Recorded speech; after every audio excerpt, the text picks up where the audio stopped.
जय हिंद दोस्तों, मैं हूं अमित बजाज और बात करूंगा आज आपके चहेते टॉपिक के बारे में जिसका नाम है कोशिका। और हम कोशिका के आज हम अंदर पढ़ेंगे कोशिका का साइज कितना होता है और क्या क्या इन चीजों मैं चलिए छोटे छोटे टॉपिक लेके आता हूं क्योंकि आप भी बोर ना हो। और मैंने पिछली बार बात की थी कोशिका के मतलब कोशिका कितने प्रकार की होती है, मैंने संख्या के आधार पर संख्या बता रखा, आप पिछली वीडियो में देख सकते हैं। और आज हम बात करेंगे कोशिका की आकृति। आकृति तो मैंने बनाई नहीं है। आकृति आपको मैं यहाँ पे इमेज दिखा दूंगा। आकृति का मतलब होता है कि फोटो, किस प्रकार का फोटो, आकृति। और बात करेंगे आकार। आकार क्या होता है, उसका किस तरीके का आकार होता है।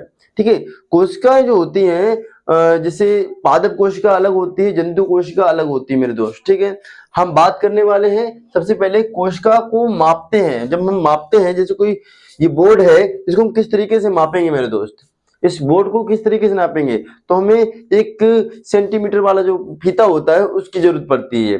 ठीक है, तो कितने इंच का बोर्ड है उस चीज को, तो इसी प्रकार हम कोशिका को मापते हैं। तो मापने के लिए एक छोटी सी इकाई यानी कि उसी टाइप का फीता जो होता है उसको मापते हैं, लेकिन वो फीता नहीं होता मेरे दोस्त, वो छोटा सा मतलब जो साइंटिस्ट वगैरह होते हैं मेजर करते हैं उसी चीज से कि किस प्रकार से उस इकाई को हम क्या बोलते हैं, माइक्रोन। उस माइक्रोन का सिंबल मैंने इस प्रकार से यहाँ पे डिनोट कर रखा है।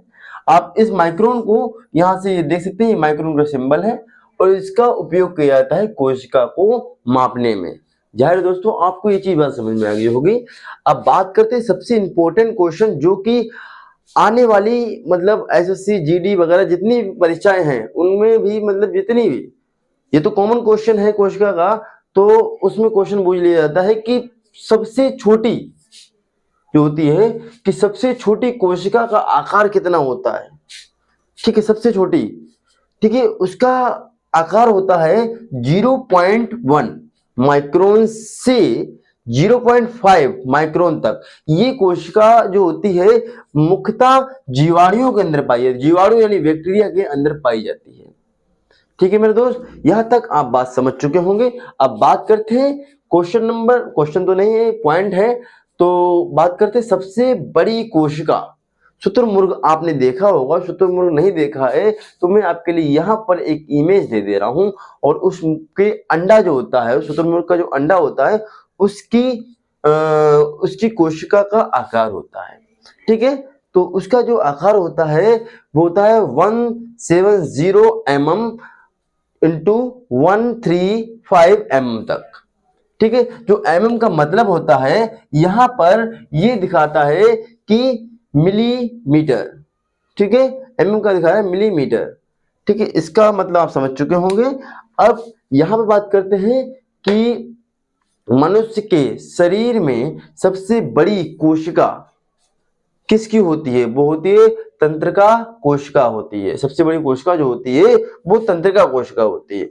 अब बात आपको यहाँ पे बिल्कुल समझ नहीं आई होगी कि तंत्रिका कोशिका होती क्या है। यहाँ पे देख सकते हैं आप, ये इमेज दे रखा है मैंने, देखिए ये तंत्रिका कोशिका एक ऐसी कोशिका होती है जिसका विभाजन नहीं होता।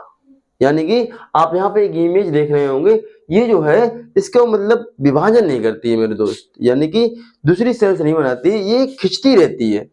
ये किसी कोशिका होती है तंत्रिका कोशिका, वो खिंचती रहती है, उसका आकार बढ़ता रहता है, लेकिन ना कि वो सेल्स बढ़ते हैं। उस तंत्रिका तंत्र में कभी भी सेल्स नहीं बढ़ते, ये बात आप ध्यान रख लेना। ठीक है, अब शुतुरमुर्ग की बात कर ले रहे हैं। देखिए शुतुरमुर्ग की कोशिका, अंडा तो बहुत बड़ा होगा, यहाँ पे अगर देख रहा होगा अंडा तो बहुत बड़ा होगा, लेकिन उसकी जो कोशिका, छोटे छोटे से कोशिका जो होते हैं कोष्टक, वो जो होते हैं उनका साइज मैंने यहाँ पर डिनोट कर रखा है। और जो जीवाणु होते हैं, जीवाणु जो होते हैं, मान लीजिए जीवाणु मैंने ऐसे बना दिया और इसके अंदर ऐसे, जीवाणु वैसे तो एक कोशिकीय होता है, ठीक है, तो मैं यहाँ पे नहीं दिखा, उसकी जो आकार होता है वो इतना होता है जीवाणु कोशिका का। ठीक है, अब यहाँ तक आप बात समझ चुके होंगे। जाहिर दोस्तों आपको ये वीडियो बहुत अच्छी तरीके से समझ में आ गई होगी।